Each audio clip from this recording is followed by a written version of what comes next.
Welcome to tonight's discussion of episode 11 of the BEMA Podcast. Here I am. This one got to me at the end.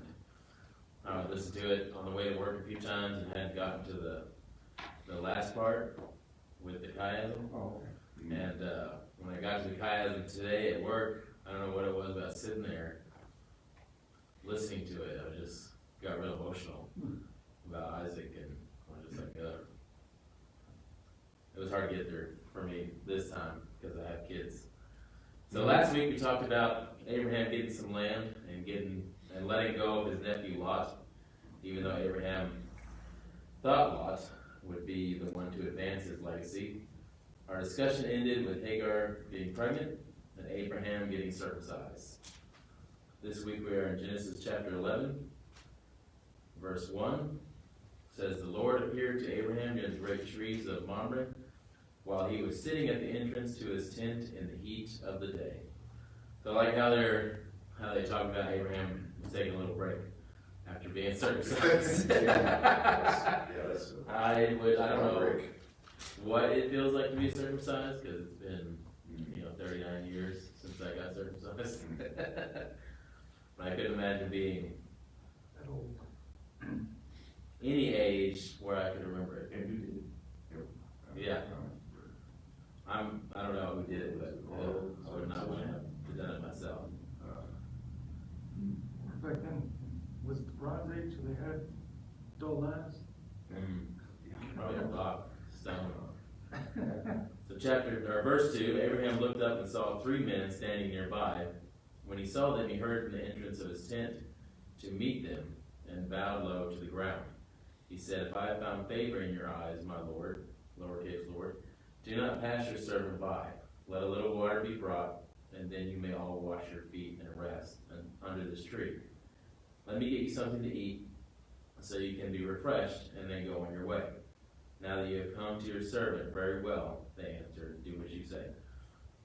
What blows me away about this short little section is what they were talking about after he had been circumcised and he was hurrying around to help these guys out. He didn't know these guys. He didn't know the significance of these 3 people. I mean, he might have had some kind of inkling, but it doesn't say he did. Well, that was interesting how he automatically jumps up to serve them, Mm-hmm. not knowing who they are. I mean, when I think about it nowadays, how do men really act like that if they don't know them? Yeah. It's like, you go to a restaurant and there's always got someone checking you out, picking you up. "What side you from, homie?" Yeah. And then, but Not here the from around situation- here, are you? Not one of us. Yeah. So, Well, they talked to me the whole thing about the culture. We're Western, so we don't see that at all. We're independent, we're alone, we're guarding, and the culture there was to serve, and that was a big deal. There's been a couple times where I've been the recipient of people who couldn't afford to serve but did anyway, and how that was such a blessing for them, even though it was embarrassing for me. I know we went to a Somali refugee camp in Africa, and they were the poorest of the poor of the poor. I mean, and we get there, and they had prepared a feast. Wow. It's probably all the food they had, and they prepared a feast for us. And as an American, and he said that about their group. You want to go, "Well, here, let me give you something for that." That's the American way, but that's offensive. It is, yeah. And so it's real cool. I like the way we have to bring in the culture and what's going on in the culture. It gives us a better understanding as to why we do it. It's not a main point of the text, but it's important. I think when it talks about how much flour and all that, that was pretty crazy. That was a lot. I mean, who has that much 60 flour? pounds of flour. Yeah, who has that much flour in their house to start with? Yeah. Yeah. House tent. and this is not, they went to Walmart, bought a sack, they had to go cut it and grind it, so this feast they did. That was a took some time. major sacrifice. Right. I guess that's why they look at it like a miracle, is what he was saying. The rabbis look at it like a miracle, but it reminded me of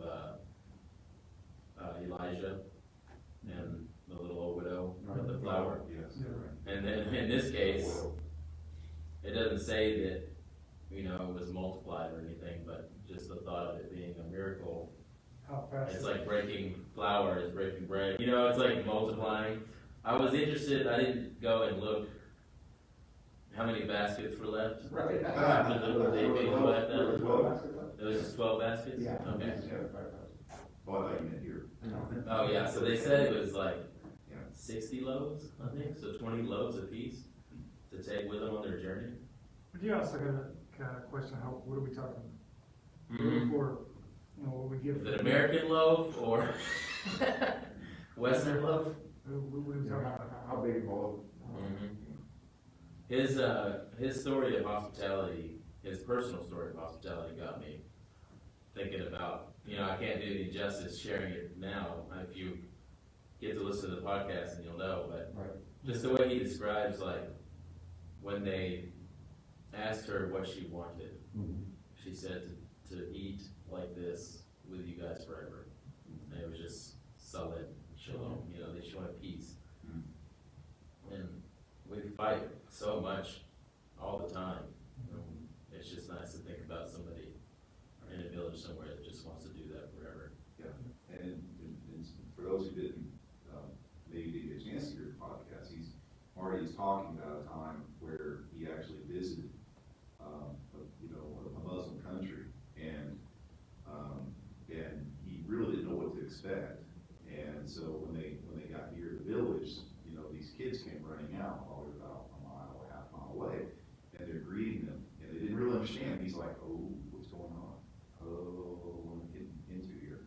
And you know, he didn't know what to expect. And so when he got there, he was just overwhelmed. In fact, he said he took the picture of this girl whose house that he ate in. He was just so overwhelmed by their hospitality. And then he tried to, like Mark said, he tried to pay something. He said, "Oh no, don't do that. You're gonna no, not only that, but you're gonna rob her of the privilege of the honor." Excuse me, I think it was the honor of serving, because hospitality meant so much in the Eastern culture, which we don't really get in our Western culture. You know, it's like, oh really? So you have to get all the sober for this. Somebody's ringing the doorbell. Yeah, really, it's the middle of the game. Come on, really? Yeah, come on and sit down and have a drink and leave Some- them alone. You know, and I'm actually offended some people for actually calling your cell phone instead of sending a text. The Western world we live in. Right. I was definitely challenged by just how, you know, they call themselves the children of Abraham over in the East because they're all so hospitable. And it said he had 318 servants that he could have had making this bread, but he was the one rushing around, you know, getting things together. And then it goes on, like we had already talked about, that he had Sarah get the 3 seahs of flour to make some bread. And then in verse 7 says, "Then he ran to the herd and selected a choice tender calf and gave it to a servant who hurried to prepare it. He then brought some curds and milk and the calf that had been prepared and set them before them. While they ate, he stood near them under a tree." So he wasn't even joining in. He just prepared this just for them. Like, here you guys go. You rest up for your journey. And I was thinking about this question, like, how much is hospitality trusting the story? Like, you know, it's when you're this hospitable, especially with the lady he was talking about, that he went to her house, all the food she had, she made for them and cooked it for them and let them eat it. And I can't help but think what kind of situation she was in after that. Was she even thinking about that? Was she even worried about it? Would the other people in her village help her, you know, until she got more? So, I don't know, it really challenged my idea of being hospitable. Right. And do we function out of fear or out of faith? And I think that for me personally, I function out of fear sometimes with hospitality. Yeah. I've been challenged on that in my life, not by people like challenging me like, hey, you need to change, but actual instances of hospitality happening in real time that I've been challenged by, and I've had to like overcome that fear Like, that will I have thrives. enough? Yeah. Yeah, will I have Will enough? I run out? And every time I run out of money every month, somehow God pulls through, and you know, I get some random job, or Mark orders t-shirts for the well. And it's like, oh, amen. Why am I worried about anything? I'll just call Mark and ask him if he wants more t-shirts. I think the important thing in this thing is, the question they asked was, why did God choose Abraham? And it's this character stuff that comes out. You know, he learned from his mistakes, is one of the things they brought out. And all of them probably, you know, we all repeat them over and over, but the idea is, can God use us? Is this a guy God can use? And this instance of hospitality is an example. Here's a guy I can use. He's not so concerned about what he has, he's concerned about other people. And which that makes application to us, you know. Or what are we more worried about? And, so it's good. You know, those are the things I think that's important in the story, to see why did God choose Abraham was the idea, and then here's the whys. Because, you know, we know the whole story, so we know that the three guys that came to visit, one of them was God. Or actually, people think that one of them was Jesus. And this is one of his appearances in the Bible. BC. Yeah, before he was here, he was here. But we know that from knowing the rest of the story. He didn't know that because he was in the story. He didn't know who was there. And then, I'll wait till you get to that next one. I was like, he didn't have the rest of the story. Yeah. Like, that made me think of that. What was that guy's name? Paul Harvey, yeah, and the rest of the story. When I think about the hospitality part, you know, it kind of makes me wonder, application isn't just in your home. You think about hospitality, what depths does that really mean? I mean, if it's about self-sacrifice, there are many ways to self-sacrifice with your time. For one, helping somebody with whatever, you know, maybe just listening. I mean, we're here in 2020, there's a lot of lonely people. So just to bend your ear to listen to them rant or babble about something you're really not interested in, but to lend that time to somebody, or to say bake a cake for somebody, not even tell them that, hey, bring me a cake. You know, so hospitality, I think, in our Christian role, as we're supposed to make disciples, lead and help people find their way to Christ. Part of the hospitality will lead to that. And so, I think the need for hospitality in a Christian and the different aspects, we can apply this. You know, this is probably one thing I know I get hospitable. And I gotta go. It's nice to see you. I'm too busy. I can't hang out. I'll get with you when I get a chance. You know, so it's definitely one of those things thought provoking as far as where I need to grow. Yeah, we definitely don't like being interrupted. Our time, our life. So verse 9, where is your wife Sarah? They asked him. There in the tent, he said. Then one of them said, I will surely return to you about this time next year, and Sarah, your wife, will have a son. Now Sarah was listening at the entrance of the tent, which was behind him. Abraham and Sarah were already very old, and Sarah was past the age of childbearing. So Sarah laughed to herself as she thought, after I am worn out and my Lord is old, will I now have this pleasure? They said that Abraham had laughed in the last chapter as well. And before they even said that, the rabbis must have thought there was a difference between their laugh. I thought the same thing. Well, what kind of laugh did Abraham have? Did he have a laugh like oh, finally, you know, it's going to happen? Like he's laughing like, oh, thank God. Like, yes, please, hurry up and have my own son with my wife Sarah. And then hers is like, am I now going to have this pleasure? Like, are we going to lay down together, so to speak, after, 100 years? And I don't know, I know how it is being married for 12 years. I can't imagine being married as long as they've been married. I have no idea how long they've been married, but she laughs about having the pleasure of being with Abraham again. And I guess she's focusing on the deed rather than the birth of a son when she laughs. According to, what it says. And the Lord said to Abraham, why did Sarah laugh and say, well, I really have a child now that I am old? So it kind of changes there. Is anything too hard for the Lord? I will return to you at the appointed time next year, and Sarah will have a son. Sarah was afraid, so she lied and said, I did not laugh. But he said, yes, you did laugh. So it's just, he sees right through her laughter and knows why she's laughing. So she says, will I now have this pleasure? But he says, why did you laugh and say, will I really have a child now that I'm old? So I assume that we can just take God's word for it, that she was laughing because she was going to have a child at her age. And he kind of went into Sodom and Gomorrah. He said we'll talk about it later on in the Exodus.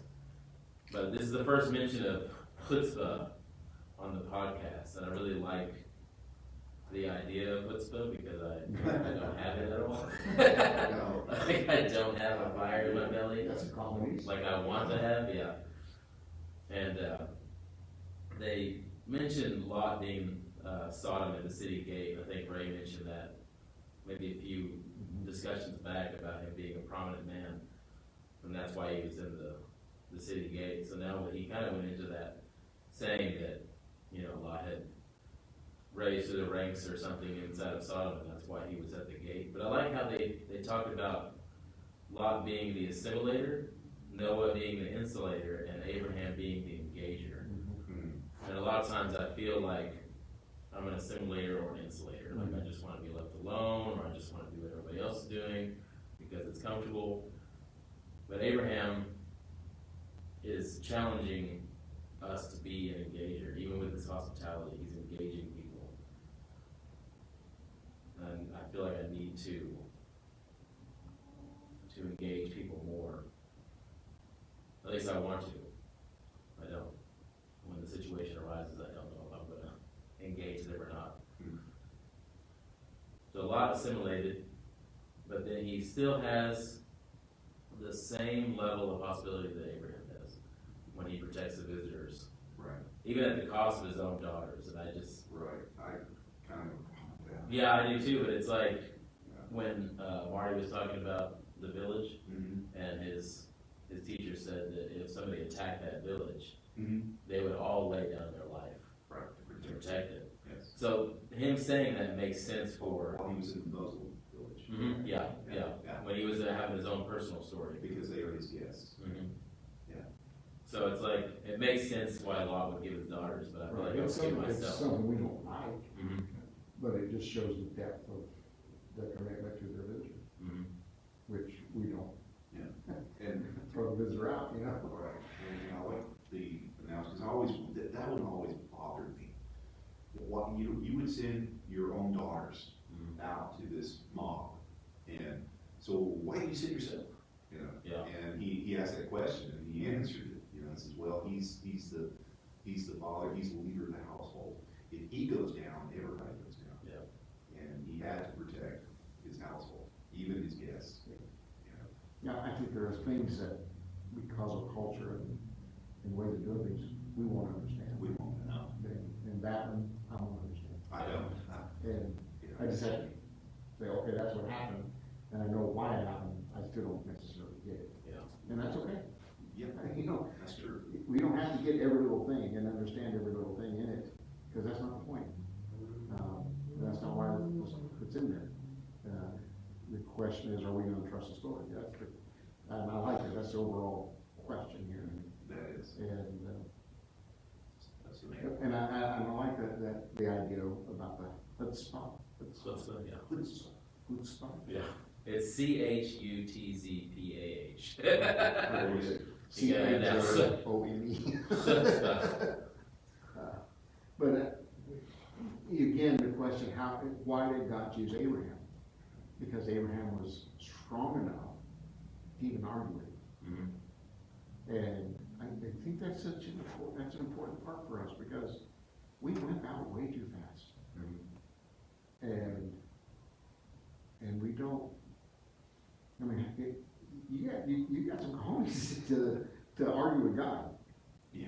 And, you know, to try to cut a deal with God. Right. And I think there are a lot of things we feel, but we don't have the guts to talk about it. Mm-hmm. And so they stay buried, and sometimes buried feelings become bitterness. Mm-hmm. And then we don't have a relationship with God because we weren't brave enough to have an outlet. Mm-hmm. And I know that there are things that happened in my own life that I didn't like, didn't understand. And I think you have to have those times of having it out with God. Mm-hmm. Like Lieutenant Dan on the Forrest Gump, you Yeah. know, when he's Right. out on the waves, like screaming. Yeah. And I think we have to do that, because that's what makes it real. And that's the kind of men God looks for. Mm-hmm. He doesn't look for the guy who just buries everything. He doesn't look for the guy who just goes along with, well, whatever. That's a good point. You said he doesn't look like the guy who buries things. Like the 3 talents.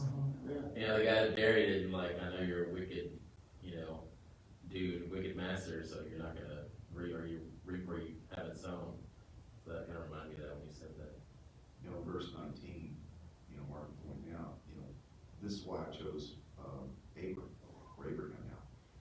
It says, for I have chosen him, so that he will command his children and his household after him to keep the way of the Lord by doing what is right and just. Mhm. You know, it says it right here, that's why, and of course there were other things too, Sure. because he had the chutzpah. And that's the thing that Abraham was arguing with God about.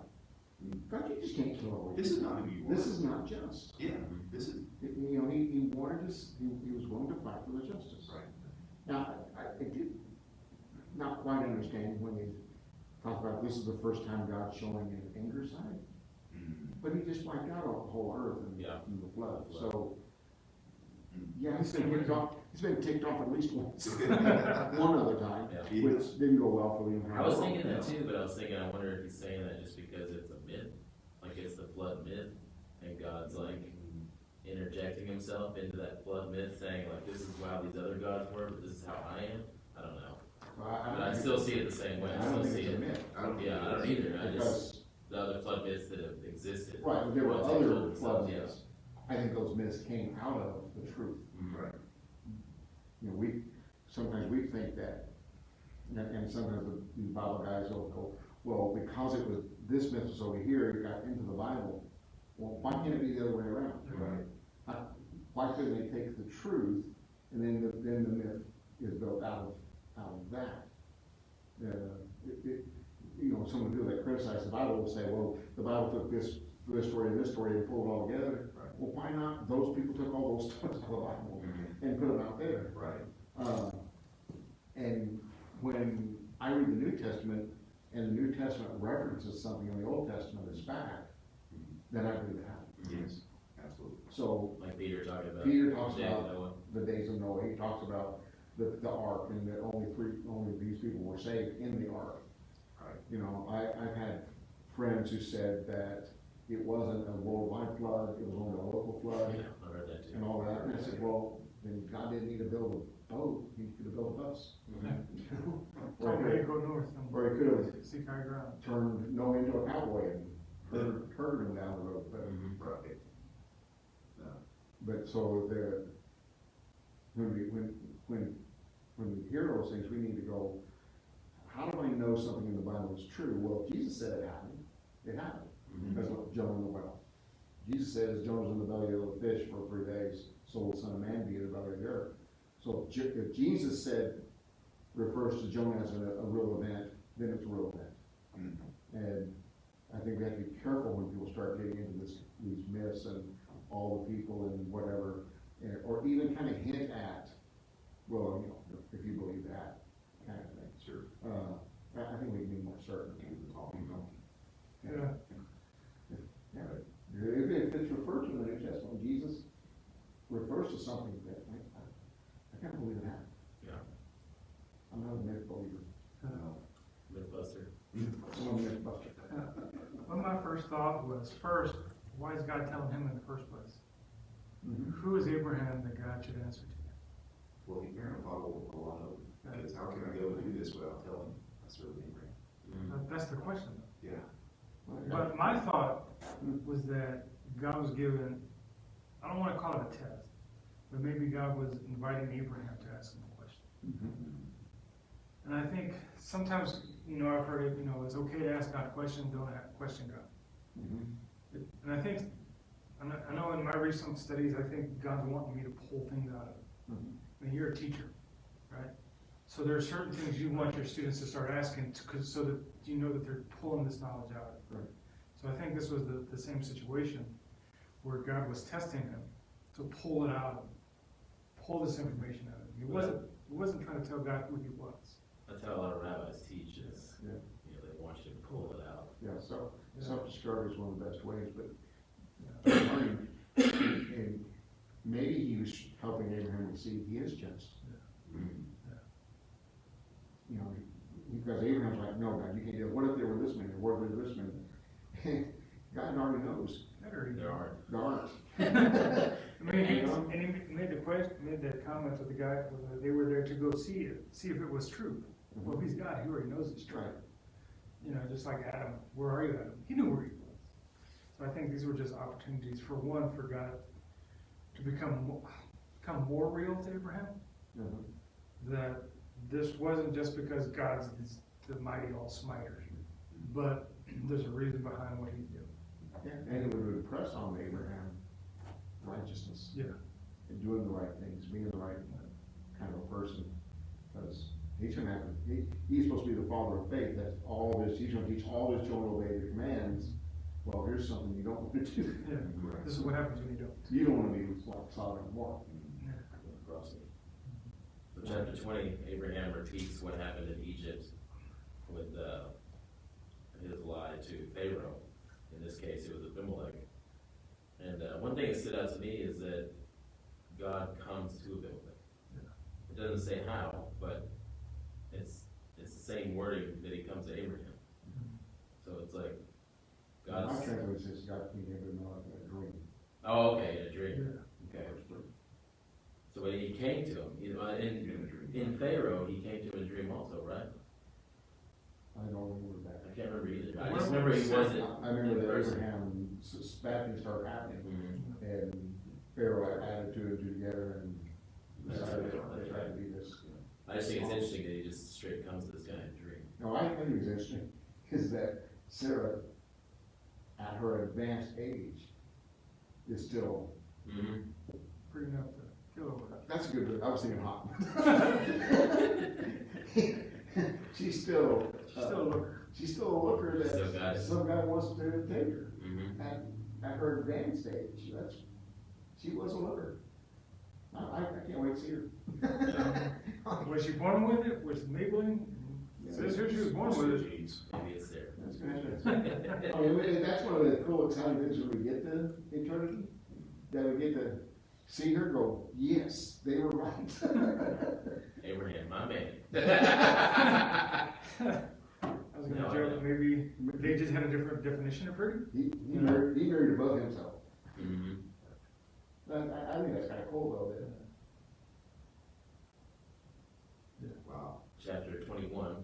So he repeats the same mistake, and then I'm sure he learns even more from it, because I've definitely learned from my second mistake more than I learned from the first one in my own life. But now, in chapter 21, the Lord was gracious to Sarah as he had said, and the Lord did for Sarah what he had promised. Sarah became pregnant and bore a son to Abraham in his old age, at the very time God had promised him. Abraham gave the name Isaac to the son Sarah bore him. When his son Isaac was 8 days old, Abraham circumcised him as God commanded him.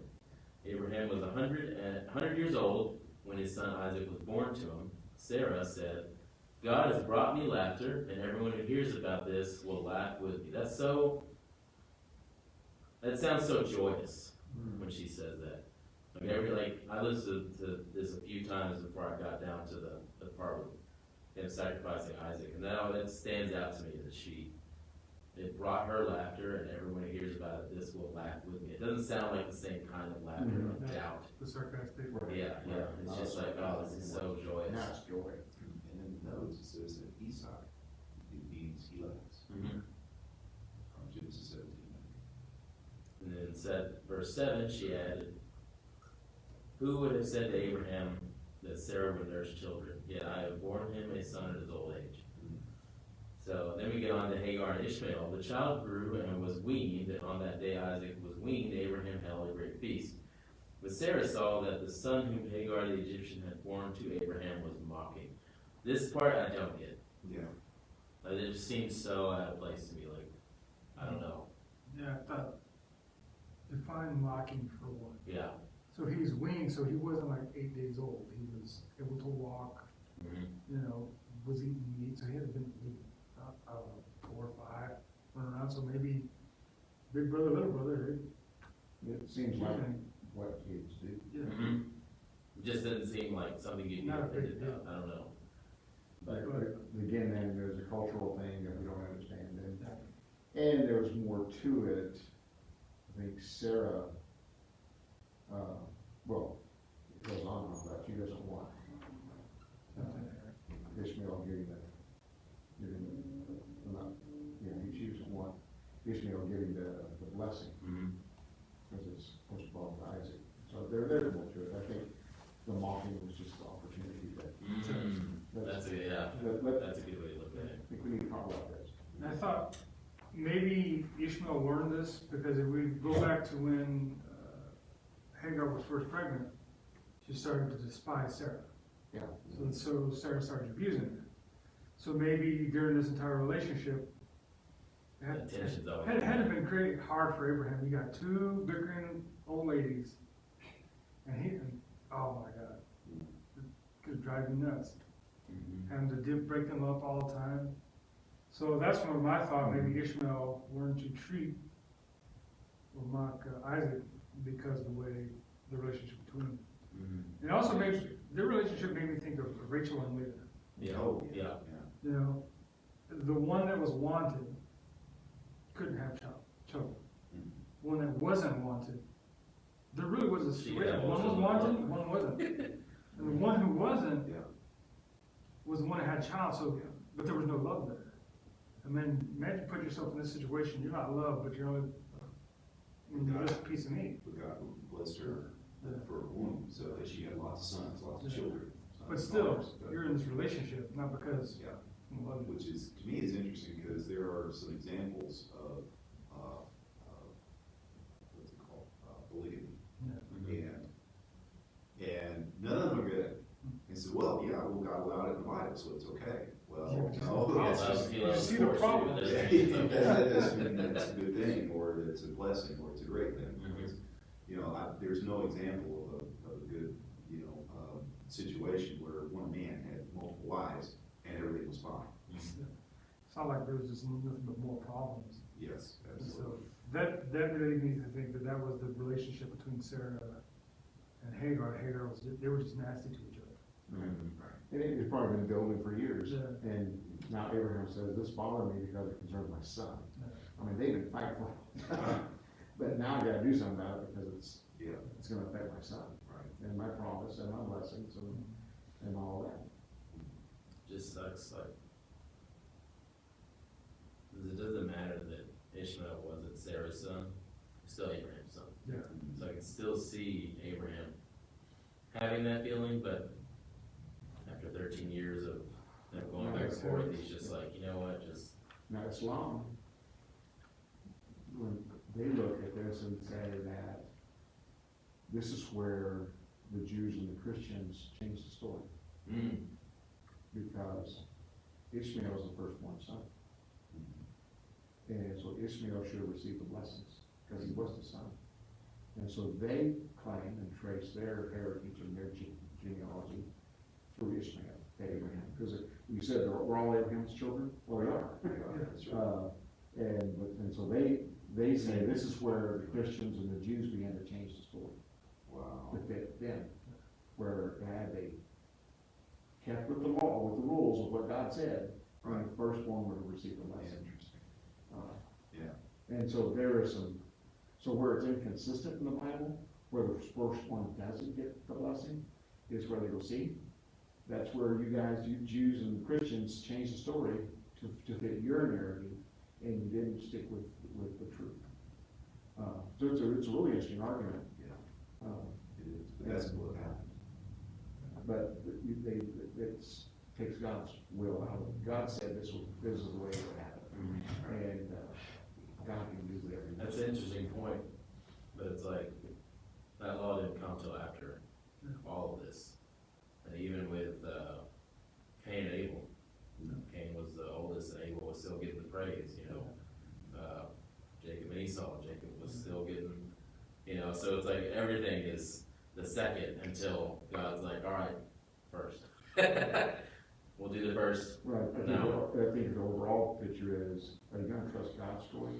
Right. Or are you gonna try to get man's wisdom involved in this, and then get a legal involved in it, in a legal battle? And it's not, it's God's story. He is the main character.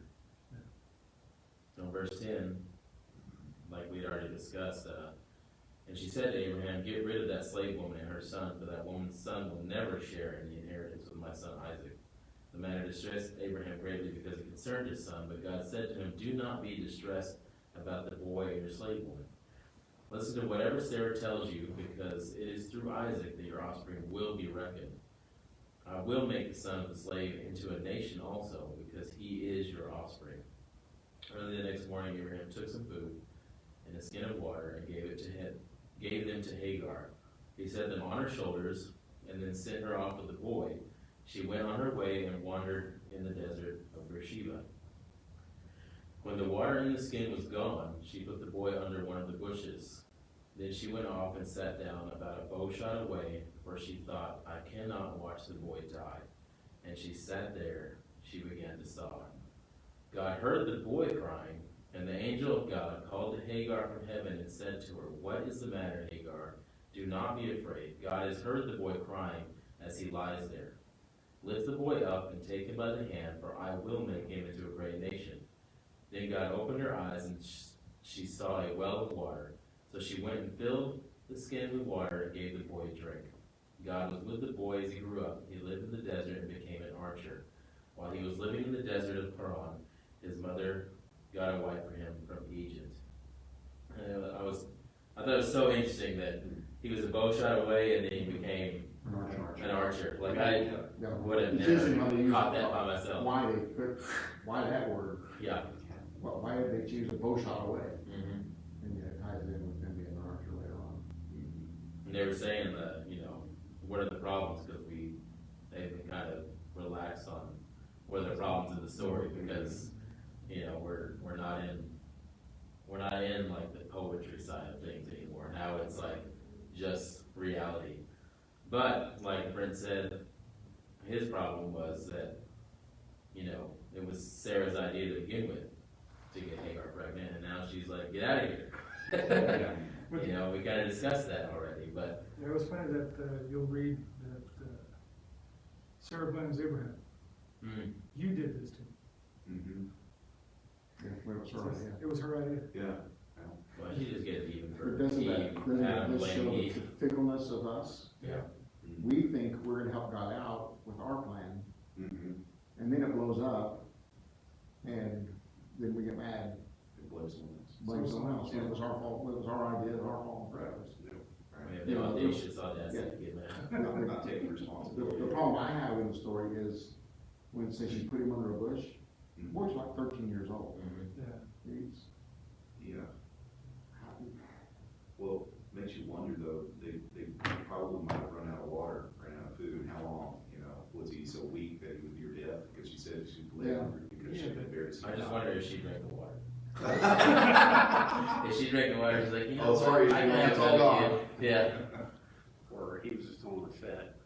Yeah, that makes She you didn't want wonder to do it anymore. if Fully out of the bush. well, it you're is, 13 and not carrying anything, Yeah. how spoiled it is, so bad. I don't know. I mean, he was an only child, was the first son, so, He was the son of Abraham, yeah. he didn't necessarily have to carry stuff. She was a slave woman, she had to carry stuff. Shouldn't do that. But, When it says that God heard him crying, not her crying, and you gotta know that, Yes. that's a little bit where Yes. God hears, Justice. Yes. God hears the cries of the hurt. You know. Yeah. However you put it. The hurt, Yeah, the hurting, the people are hurting for nothing, yeah. because it's nothing they did. So she's crying, but it's kind of her, it's kind of her fault. Mhm. But God hears the boy crying and takes care of him. Wow, he does that. That stands out as like being such a God thing to do. Like he's gonna take care of them anyway, even though they don't really deserve anything. It's just, you're Abraham's son. I got you. Like I told Abraham I was gonna bless his children, you're one of them. You know, he's keeping his side of the bargain. And I was thinking about the blood path, you know, he's keeping his side of the blood path here. I think about the first time she got sent away, God told her to come back. Go back to the. And now he's telling her to go away again. But it's like God waited until he was old enough to be able to handle it too. Mm-hmm. And survive, because by the time you're 13, 14 years old, you're right at the age that you're gonna be getting a job and moving on with your life pretty quick. But God never wanted this to happen, but just allowed her to go away in the first place, the first time. Mm-hmm. But he wanted her back. Well, that's what's going on there. Yeah, plan. Either way. I like how the first time she runs away, and he just says, "What's the matter?" And then he comes back to her again, "What's the matter?" I mean, what's the matter is the obvious thing, isn't it? Yeah. And so, but it's interesting how he tells her to go back, and then he repeats the promise to her that God gave to Abraham. You know, and so it's I don't know, it's one of those situations. How do you go back to the people that abuse you? Mm-hmm. You know, and here's this technically a little girl taken from her home as a slave, and no wanting of her home produces this child. You know, you're in a situation, you're abused, life sucks, and there's nothing you can do And about then it. you die. All right? And then you see God come in the middle of the ugliest part of her life and says, "I got you. Mm-hmm. I see it. I still see you." And seeing is one of the important things. I think Rod talked about the chosen, and there's a scene in there where Jesus heals Peter's mother-in-law. Mm-hmm. And so Jesus is talking to Peter's wife, and he said, "I see you." It's an important thing to be seen, Mm-hmm. you know. And so that's a big deal. And then God hears the cry. God hears. That's the name she named it well, right? It's the God who sees, the God who hears. The God who hears my cry. So it's interesting that to me that parallels to our lives, because we've all been in a situation where life just sucks, and there's nothing. It seems like there's nothing you can do about it. Mm-hmm. But when we learn to trust the story, we can trust that God sees us in the midst of this ugliest part. When you're wanting to ask God why, and He hears our cry in this, even when we're unjustly abused, and God still hears us. He still acknowledges us. And then with all that, we know He has a plan for all that. So God sees, God hears, and He knows what He's doing in the midst of all those things. Hagar has recently become one of my favorite for this book. Yeah. Yeah. I think it's interesting that after all of this, and he was an archer, and where is she from? Egypt. And where does she go get his wife from? You know, it's like she would get him from in the local area that they were at. She went back to Egypt to get him a wife. Mm. Which Gotcha. it just kind of stuck out to me. I guess in Mark always says you do what you know. Yeah. And that's what she did.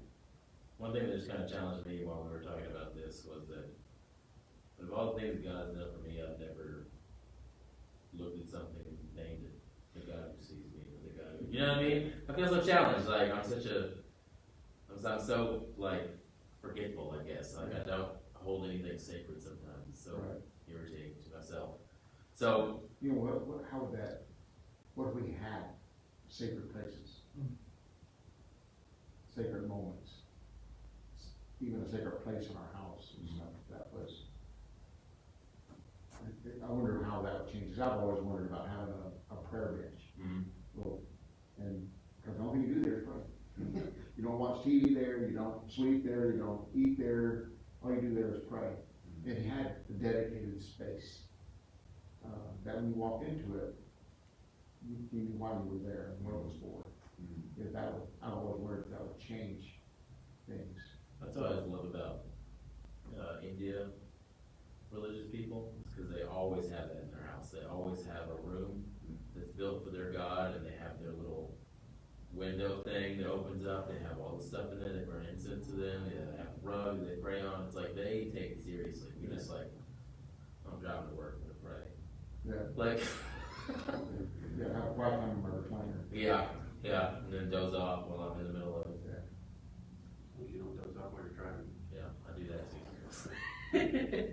That's what the is for on the shoulder. That's a wake-up call. The interesting thing is when they were talking about these stories are back to back, to point out the similarities and the differences. So as we go into chapter 1, Ishmael is 13 when he leaves, and then Isaac is 13 when he's going to be sacrificed. So chapter 21, sometime later God tested Abraham. He said to Abraham, 22? Okay, I have it. I didn't copy it. I just typed in 21, so probably 22. Here I am, he replied. Then God said, take your son, your only son, whom you love, Isaac, and go to the region of Moriah. Sacrifice him there as a burnt offering on a mountain. I will show you. Early the next morning, Abraham got up and loaded his donkey, took him to his servants and his son Isaac.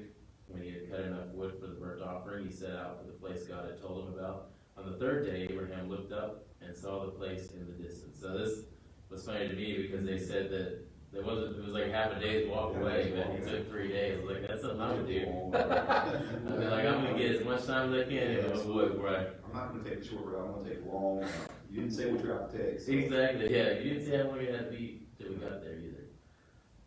So he said to his servants, and I never noticed that he took his servants with him, so I don't pay attention that much. Stay here with the donkey while I and the boy go over there. We will worship, and then we'll come back to you. Abraham took the wood for the burnt offering and placed it on his son Isaac, and he himself carried the fire and the knife, as the two of them went on together. Isaac spoke up and said to his father, Abraham, Father? Yes, my son, Abraham replied. The fire and wood are here, Isaac said, but where is the lamb of the burnt offering? Abraham answered, God himself will provide the lamb for the burnt offering, my son. And the two of them went on together.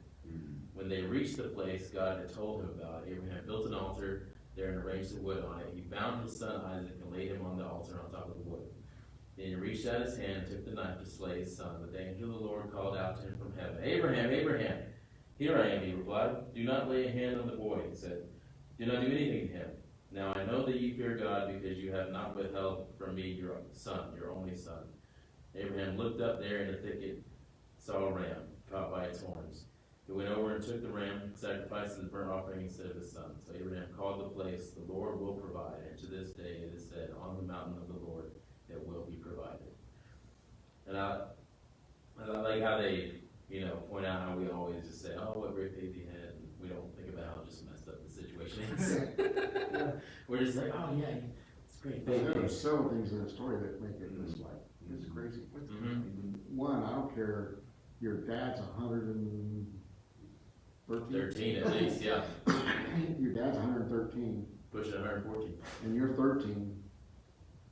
You can't stop him from tying you up. That's what it took some great trust on the kid's part, Yeah. to trust in dad, to allow him to be bound up. For Isaac to say, oh, okay, you want to tie me up? Tie me up. That's messed up. What kind of game are we gonna play, Dad? Come here. Because it's, they talked about it in the podcast, and we've seen it in Bible class so many times. The that we lullaby. don't- Yeah, the lullaby thing, we don't even, we just think, oh, what a great story, and Abraham has such great faith. And he did, but it took him 3 days to get there. We could get up early in the morning. Could have taken him half a day. It took him 3 days to get there. But to me, the most significant thing is the "here I am" phrases that are used The honey. in the text is very cool to me. That was very That's what got me, actually, because when Isaac says Abraham, our father, he's father question mark, and then Abraham replies Hanani. Yeah. And I was thinking about this documentary about this guy killed his wife, killed his daughters, and his daughters were real young, and when he killed one of them, she said, "Daddy, no."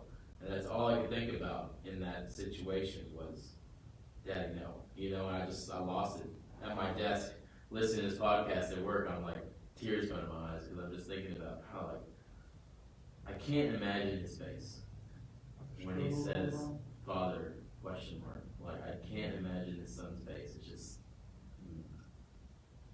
Yeah, they added in the story about how the way it's an interruption when he says father, that Abraham's talking about anything and everything except what's going to happen, and so he has to interrupt him. I just think he's just going on a hunt trip and carrying the firewood. But that "here I am," that phrase, I got to do study on that before, when Moses meet in the burning bush. That God says, "I am." That's who I am. And then Jesus says it, I remember at least 6 times, if not more, where he says, "I am the bread of life." Or the one, when the Messiah comes, he'll tell us all these things. "I am" speaks to you. So it's just a real cool how the Bible has this story going that's threaded all the way through, and it can't be a human design to have those intricacies that, there's no way in the world that someone writing in Genesis is going to think about, "I'm going to make sure I put it in Exodus, and I'm going to have Jesus say it, and I'm going to," there's no way that this can be a human thing. And that's one of the things I probably get the most out of hearing these discussions, is how it just keeps coming back to, we have the whole thing. Because so when we read it, we know from Romans that Abraham thought was already planning on getting this, was going to raise him from the dead and everything. We interpret the Old Testament from the New Testament because that's what we have, this whole story. But I think we forget how intricately God has weaved himself in the story, and it has to be done. And it isn't a man-made thing. It wasn't a collection of good writings that men put together, but that we can really have faith and believe the story. I don't know how many Bibles in the house, and are they significant to me? It's just another one. I got who knows how many. And again, that sacredness. When I pick it up, is it sacred? Am I realizing that what I'm reading here is something sacred?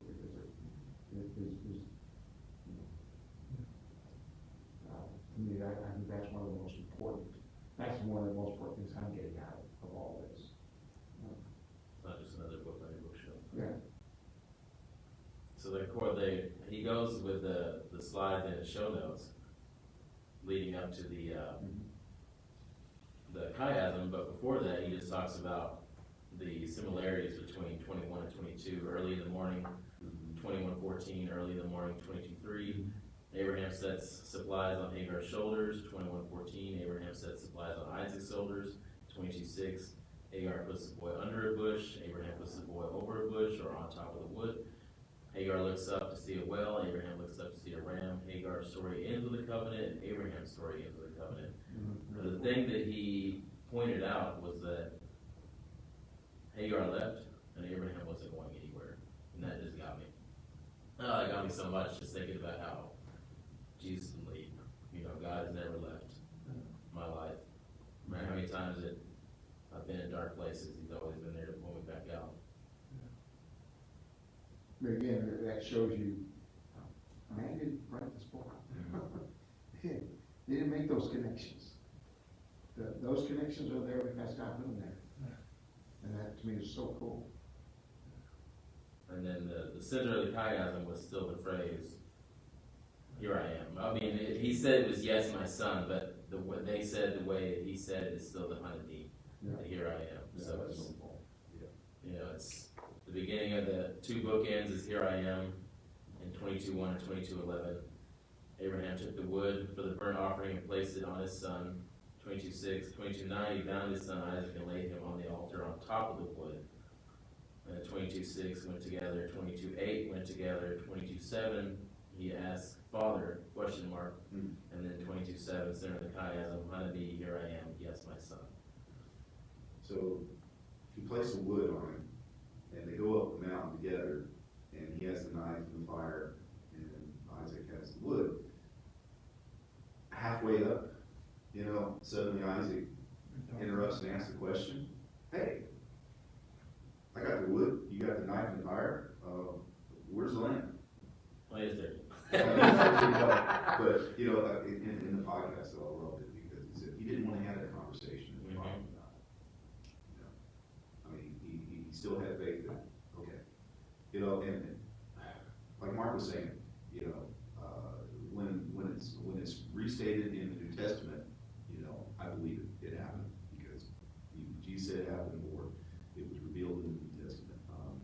You know, I think it is in Hebrews 11 where it talks about Abraham having faith because in his mind, Yeah, right, I will spoil it, but is okay, bro, thank you.